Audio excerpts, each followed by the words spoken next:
Good morning. আবার হচ্ছে নতুন ভিডিও নিয়ে চলে আসছি। আজকে ছিল ছট পূজা। তো এখানে দেখো আমরা সকাল সকাল ঘুম থেকে উঠেই চলে আসছি আমরা ঘাটের পাড়ে, যেখানে পুজো হচ্ছে আর কি।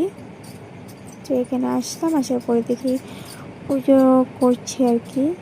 তা আমি তো ভেবেছিলাম আমার এত লেট হয়েছে, হয়তো চলে গিয়েছে, তো দেখি না, 1 ঘন্টারও বেশি আমি পুজোটা দেখতে পেরেছি।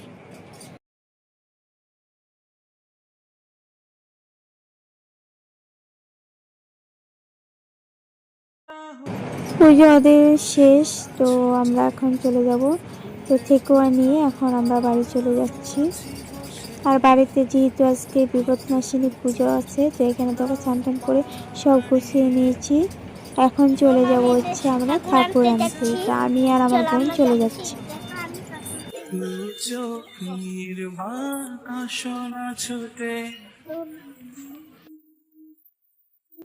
তো এখানে দেখো আমাদের ঠাকুরটা নিয়ে আসছে।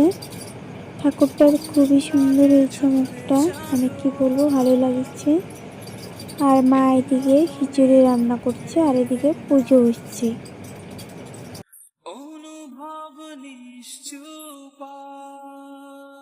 পুজো শেষ করে প্রসাদগুলো বাড়িতে নিয়ে আসছে। আর পুজোটা যেহেতু সবাই মিলে মানে সকলে মিলে একসাথে পুজোটা করা হয়েছে, তো ওখানে প্রসাদ দিয়ে দিলাম। আর এখানে একটু আমি রান্না করে নিচ্ছি। তো এখন সকলে মিলে প্রসাদ দেওয়া দিয়ে করছে, নিচ্ছে। তো আজকের ভিডিওটা এই পর্যন্ত। এখানে আমি পরিক্রমা করছি। ভিডিওটা ভালো লাগলে অবশ্যই লাইক করে দিও।